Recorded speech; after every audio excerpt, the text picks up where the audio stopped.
Deep in the heart of a dense and foreboding forest, there stood a castle that had been cursed for centuries. The locals called it the Cursed Castle, and they feared it like the plague. No one dared to go near it, and those who did never returned.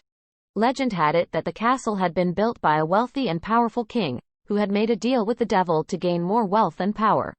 In exchange for his soul, the devil granted the king's every wish, but he also cursed the castle with eternal darkness and misery. For centuries, the castle remained abandoned, shrouded in darkness and mystery. But one day, a group of curious adventurers decided to explore the castle and uncover its secrets.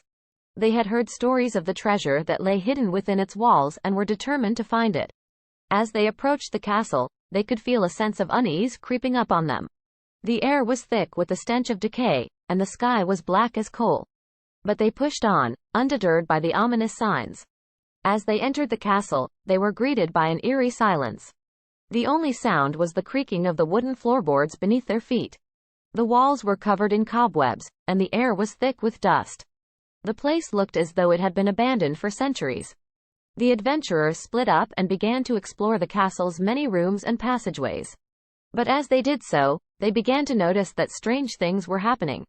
Doors that they had opened were suddenly closed, and objects that they had moved were back in their original places. As they delved deeper into the castle, they began to feel a sense of dread that they couldn't shake.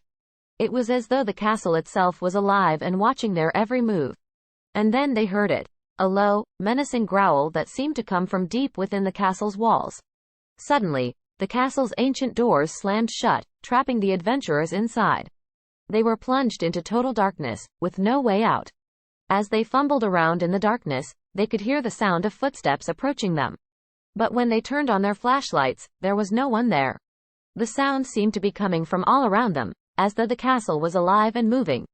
The adventurers were trapped in the cursed castle, with no way out. They knew that they had made a terrible mistake in venturing inside, and they could only hope that they would survive the night. For as long as the curse remained, the castle would remain a place of eternal darkness and misery.